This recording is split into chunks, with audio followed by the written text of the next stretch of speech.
This video is part of the ADFS Migration Challenges series, and today we are going to talk about Infor Lawson integration with external identity providers.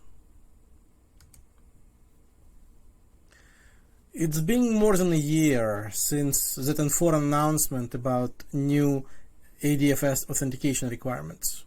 So many of our clients already switched to ADFS. Some of them came up with additional infrastructure and security requirements where Lawson users would be authenticated by the software other than primary Lawson-related ADFS server, such as Ping Federate, Azure, Okta, NetIQ, or even another ADFS located in a different Active Directory forest. The last scenario is very common for clients hosted at Infor Cloud.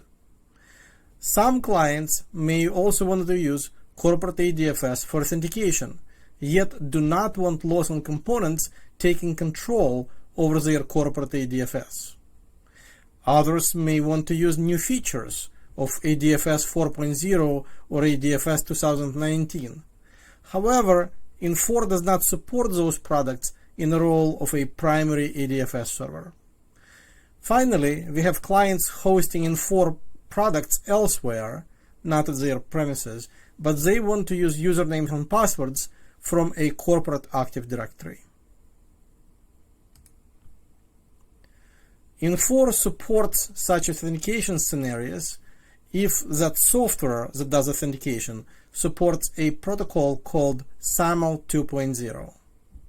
SAML is abbreviation for Security Assertion Markup Language. SAML documents are similar to XML, and they are exchanged in a plain text format, though for security purposes, the actual traffic, which is SAML traffic, can be encrypted with SSL. Infor supports external authentication providers in the newer versions of all popular Infor Lawson software products. Note that until new authentication option will be released, which will be namely Infor STS, you will need to set up a primary ADFS server even if your users will authenticate primarily using external authentication option. What it means is you cannot just connect your Infor Lawson products directly to Ping Federate without using Infor linked ADFS. In order to understand why the components work this way and why do you need to have a primary ADFS server for now, let us talk about a few technical details regarding SAML. It's important to understand SAML terminology.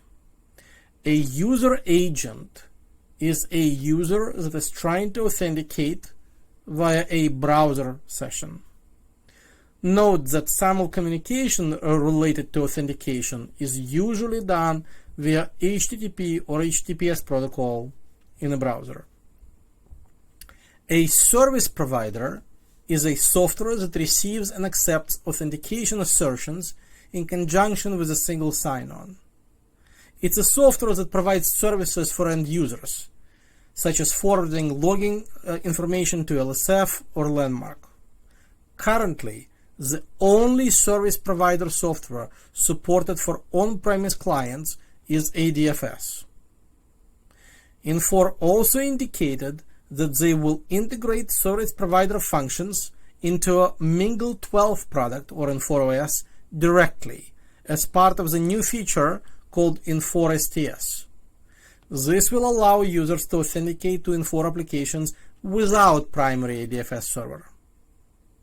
Note that Infor STS is not released yet. An identity provider is a software that does actual authentication, such as validation of the login name and a password. A user login screen will be displayed by the identity provider.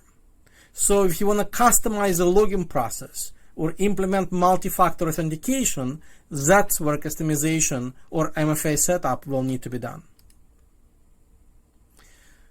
This slide illustrates working of the login process that uses SAML.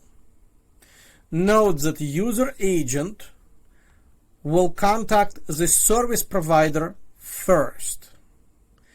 The service provider then will redirect the browser, the user's browser, to the identity provider site. And that's a site that will present a user with a login page. Once user is authenticated, subsequent request for resources will be done between the user agent and the service provider again. That means that even if you implement external service provider, such as a cloud-based Azure, you will still need to expose your primary ADFS server to the users, since it has service provider functions.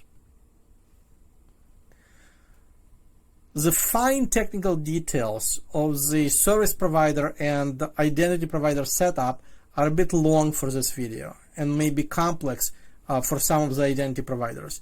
So we will not discuss them much here. However, I want to show you changes in the user experience when external identity provider is implemented. In my case, I simulated a hosted Lawson. So I have a separate Active Directory forest with no bidirectional trust between that forest and the one that houses Lawson servers.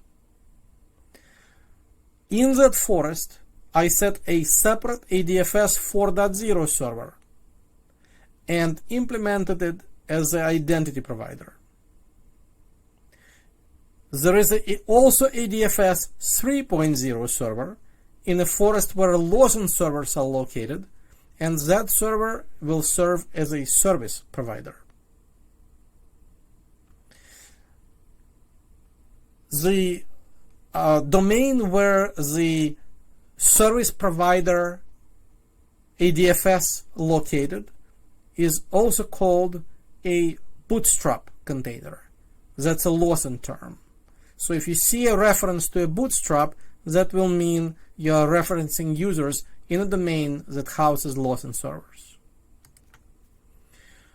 Once everything is set up, when you implement external IDP, the first time you log into Lawson software, for example Mingle, you will get a chooser screen where your service provider, meaning ADFS in this case, will display login choices such as the local ADFS, meaning using the same Active Directory where the Lawson servers are located, and also a separate option for external identity provider. This is the bottom option, the one that refers to the domain ACS Lab 4. The answer you provide on a chooser screen by clicking on the option will be remembered by the browser, and once logged in, that screen will not appear again even if you close the browser and try to log in again. It will just default to whatever option you chose. If you need to make a different choice, you must clear the browser cookies before trying to log in again. The icons you see in here and the messages are completely customizable. Once you make the choice of the identity provider, whether it's a local ADFS or external identity provider, you will get a familiar ADFS login screen if your provider that you chose is ADFS. Or if it's Okta or Ping Federate and you chose that option, you'll have those login screens. And this concludes this presentation. Thank you for watching this podcast. Please watch other podcasts in this series for more ADFS and Infor related information. This video podcast is brought to you by Analysts, bridging the gap between strategy and IT. Analysts is part of the ACS group. My name is Alex Tsehansky.